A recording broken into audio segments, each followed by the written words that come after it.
Hello बच्चों, तो 2026 में जिसे भी एग्जाम देना है बिहार बोर्ड क्लास 10th के लिए, तो उसके लिए मैं एक तरह का हेल्पर हूं। वो इसलिए बच्चों, टीचर तो बहुत सारे हैं, तो मैं आपको किस लिए और किस वजह से मैं आपका हेल्पर हूं मैं बताता हूं आपको। आपके एग्जाम में मैं आपको डायरेक्टली मदद करूंगा आपको अच्छे नंबर दिलवाने में। कैसे? मैं आपको टॉपिक को एकदम सिंपलिसिटी में, उसे इतने कॉम्प्लेक्स जो वर्ड है ना, उसे अच्छे से मैं आपको सिंपल और तोड़कर मैं आपको समझाऊंगा। तो एक प्रश्न है बच्चों, जो कि 3 बार, जो कि अति लघु है साइंस का, ऐसे प्रश्न बहुत आते हैं जो कि 3 बार पूछे गए हैं 2024 में, 20 में और 18 में। तो प्रश्न क्या है, फिर हम उसे समझेंगे, आखिर एग्जाम में आ जाए तो हम उसे कैसे लिखेंगे। और कभी कभी क्या होता है, क्वेश्चन वही रहता है और अलग अलग भाषा में आ जाता है, तो हम साथ में उसके बारे में भी बताएंगे कि आखिर क्या क्या आ सकता है। तो आपको डरना नहीं है, 2026 का एग्जाम हम लोग मिलकर फोड़ेंगे।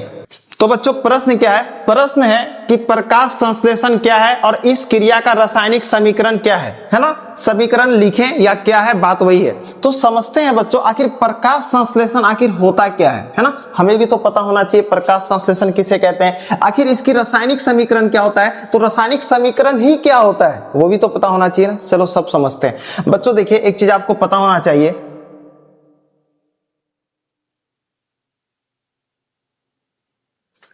आपको एक चीज पता हो बच्चों देखिए आपको एक चीज पता होना चाहिए। प्रकाश, ये जो पौधे वगैरह जो होते हैं ना, मान लो ये एक पौधा है, ये क्या है? पौधा है। इसमें बहुत सारे बच्चों क्या है? पत्ता है, बहुत सारा पत्ता इसमें है। ये है ना अपना भोजन जो है, ये किसी रसोई घर में नहीं बनाता है। जैसे हम लोगों के घर में किचन रूम होता है, वो उसके पास कोई किचन रूम नहीं है। तो ये आखिर अपना भोजन कैसे बना लेता है? कभी आप लोग सोचे इस बारे में? तो मैं आपको बताता हूं। देखिए जब हम लोग खाना वगैरह खाते हैं तो हम लोग अपना भोजन धूप में जाते हैं और आराम से ऐसे खाना नहीं खा लेते हैं बच्चों। हम लोगों का एक प्रोसेस होता है। वो कैसे? सब्जी हम लोग जाके मार्केट में खरीदते हैं, फिर उस सब्जी को घर में बनाते हैं, है ना? तो ये एक प्रोसेस हो गया। ये हम लोग खुद से नहीं बनाए, ये सब्जी क्या हुआ? खेत से आया, है ना? ये हम लोगों ने पैदा नहीं किया, ये खेत से आया है। ये खेत से आने के बाद हम लोगों ने उसे भोजन के तौर पे, उसे एक प्रोसेस के तौर पे उसे बनाया है। लेकिन बच्चों अगर हम बात करते हैं पेड़ पौधे का, तो ये पेड़ पौधे जो है बच्चों, ये एक प्रकार का स्वपोषी पोषण करता है। कौन सा बच्चों? स्वपोषी पोषण ये करता है। इस पोषण में आखिर क्या खासियत है? ये स्वपोषी पोषण में आखिर क्या खासियत है वो आप लोग पहले समझो, तब आपका डिटेल्स और क्लियर हो जाएगा। बच्चों देखिए स्वपोषी पोषण जो है, हम उसे कहते हैं जो अपना भोजन खुद बना लेता है ना? जो अपना भोजन क्या करता है? खुद बना लेता है। पेड़ पौधा अपना सब्जी वगैरह मार्केट में जाके नहीं लेता है ना, वो क्या करता है उसी को ही समझना है बच्चों। वही असल में अभी क्वेश्चन है। जब आप उसे समझ जाओगे बच्चों, आपको सारा प्रॉब्लम आपका हल हो जाएगा। तो प्रकाश संश्लेषण बच्चे क्या है? तो पेड़ पौधा तो एक प्रकार का स्वपोषी भोजन है ही, है ना? स्वपोषी पोषण करता है।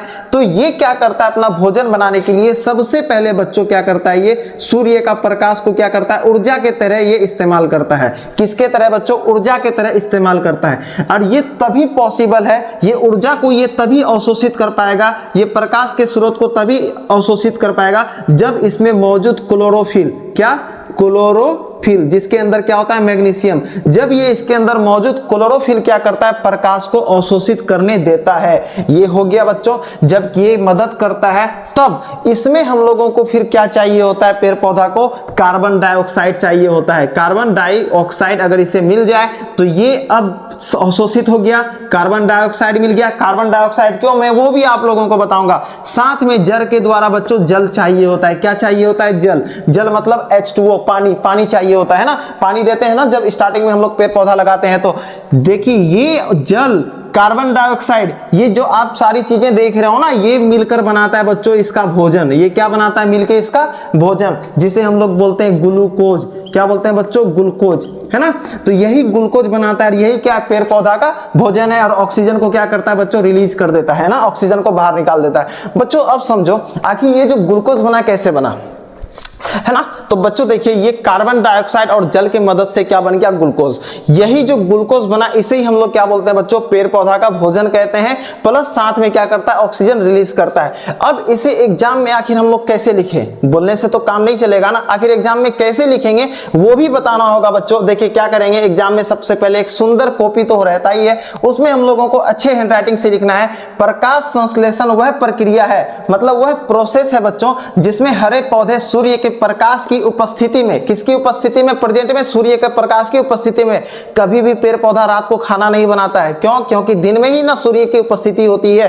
तो सूर्य की उपस्थिति में पर्णहरित, जिसे क्या बोलते हैं, क्लोरोफिल, जो हरा हरा जैसा पत्ता का रंग होता है, किसके कारण, क्लोरोफिल के कारण, द्वारा कार्बन डाइऑक्साइड और जल से भोजन बनाते हैं। समझ में आया? जिसमें क्या होता है, हरे पौधे सूर्य की प्रकाश की उपस्थिति में पर्णहरित क्लोरोफिल द्वारा कार्बन डाइऑक्साइड और जल से क्या करते हैं, भोजन बनाते हैं, है ना। कहने का मतलब सूर्य का प्रकाश, पर्णहरित, क्लोरोफिल, कार्बन डाइऑक्साइड और जल की मदद से क्या करते हैं, भोजन बनाते हैं। ये आप लोगों को लिखना होगा बच्चों, ठीक है। तथा ऑक्सीजन मुक्त करते हैं, मुक्त मतलब रिलीज कर देते हैं, बाहर निकाल देते हैं। बच्चों अब इंपॉर्टेंट सेक्शन इसमें क्या, इस क्रिया का रासायनिक समीकरण लिखें। बच्चों देखिए रासायनिक समीकरण क्या होता है आपको मैं बताता हूं। जैसे मैग्नीशियम हो गया, है ना, ये एक प्रकार का एलिमेंट है। जैसे कार्बन डाइऑक्साइड हो गया, ये कंपाउंड है। बच्चों ये जितनी भी सारी चीजें अगर हम लोग हिंदी भाषा में लिखें तो ये लंबा हो जाएगा। जैसे आप यहाँ देख रहे हो ना, ये कार्बन डाइऑक्साइड लिख दिया मैंने, यहाँ पे मैंने जल लिख दिया। तो इसे केमिकली, जैसे उसका केमिकल संकेत क्या होगा, लोहा का क्या होता है, Fe होता है ना। मैग्नीशियम का क्या होता है बच्चों, Mg होता है। तो हमें उसी भाषा में लिखना है। तो सबसे पहले क्या था बच्चों, कार्बन डाइऑक्साइड। तो कार्बन डाइऑक्साइड का क्या हो जाएगा, 6CO2 plus 6H2O plus C6H12O6 plus 6O2। ये इसका बच्चों क्या हो जाएगा, रासायनिक समीकरण। CO2 हो गया कार्बन डाइऑक्साइड, H2O हो गया जल, ये दोनों मिलके किसकी उपस्थिति में, प्रकाश, सूर्य की प्रकाश की उपस्थिति में। और क्लोरोफिल तो ऑलरेडी मौजूद होता, वो नहीं होगा तो होगा ही नहीं। ये सब जितना ये सब मिलकर क्या करता है बच्चों, C6H12O6 बना देता है, जिसे हम लोग ग्लूकोज कहते हैं बच्चों। और साथ में ये ऑक्सीजन को क्या करता है, रिलीज करता है। बस इतना सिंपल है बच्चों, आप लोगों को लिख देना है ना। आपको अगर टॉपिक समझ में आ रहा है तो लाइक कर दो और सब्सक्राइब भी कर दो, है ना। अभी नेक्स्ट प्रश्न बताऊंगा, वो भी काफी इंपॉर्टेंट है। जैसे ये 3 बार पूछा गया था, उसी टाइप का मैं एक नेक्स्ट प्रश्न बताऊंगा जो काफी बम्पर होने वाला है ना। 2026 के लिए काफी इंपॉर्टेंट भी हो सकता।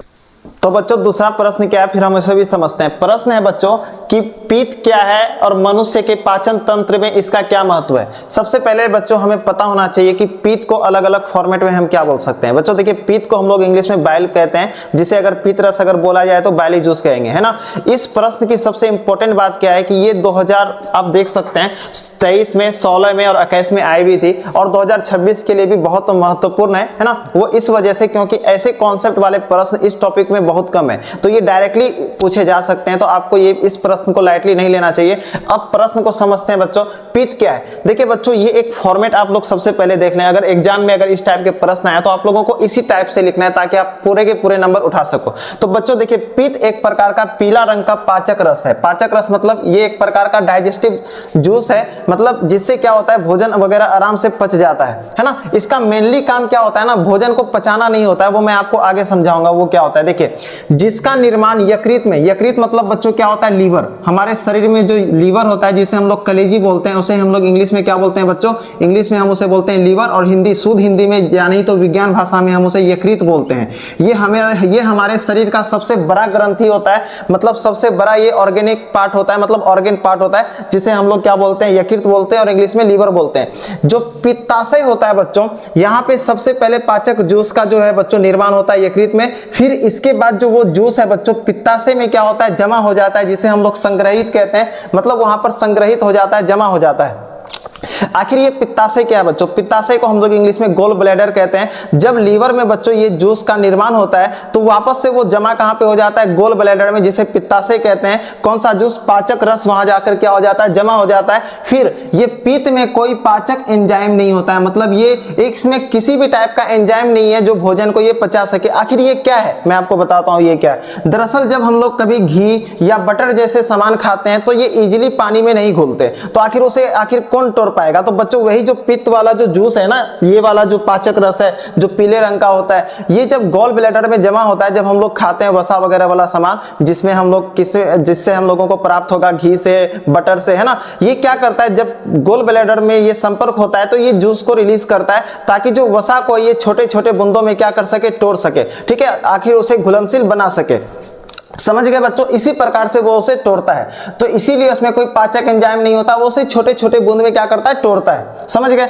अब क्या है सेकंड सेक्शन में प्रश्न कि मनुष्य के पाचन तंत्र में इसका क्या महत्व है, मतलब क्या इंपॉर्टेंस है। तो हम लोग इसे पॉइंट वाइज बनाकर लिखेंगे। सबसे जरूरी ये है हमें क्वेश्चन के साथ साथ ये भी समझना आना चाहिए कि आखिर हम लोग प्रश्न को, आंसर को कैसे वहां पे हम लोग लिखें। अगर आपको आंसर लिखने का सही तरीका या सही माध्यम या सही विधि अगर आपको पता नहीं हो तो आप अच्छे नंबर नहीं लेकर आ सकते हैं। आप कुछ भी अटर पटर लिख सकते हैं, आपको पता होना चाहिए सही तरीका क्या होना चाहिए, है ना। फिर आपको सेकंड सेक्शन में लिखना होगा पाचन तंत्र में पित्त का महत्व। तो आपको इसी प्रकार से बिंदु दे देना है एक नंबर में। एक नंबर में आपको जो सबसे अच्छा लगे, जो आपको याद हो अच्छे से आप वो लिखें। तो सबसे पहला मैंने यहाँ पे लिखा है पित्त वसा के पाचन में सहायता करता है। वसा को तोड़ने में क्या करता है, पित्त मदद करता है, मतलब बाइली जूस क्या करता है, मदद करता है। अब है बच्चों सेकंड पॉइंट में, यह वसा का इमल्सीकरण करता है। मतलब जब भी वसा को ये तोड़ता है उसी प्रोसेस को हम लोग इंग्लिश में इमल्सिफिकेशन कहते हैं और हिंदी में क्या कहते हैं बच्चों, इमल्सीकरण कहते हैं। अब तीसरा पॉइंट क्या बच्चों, यह आमाशय, जिसे इंग्लिश में पैनक्रियाटिक बोलते हैं,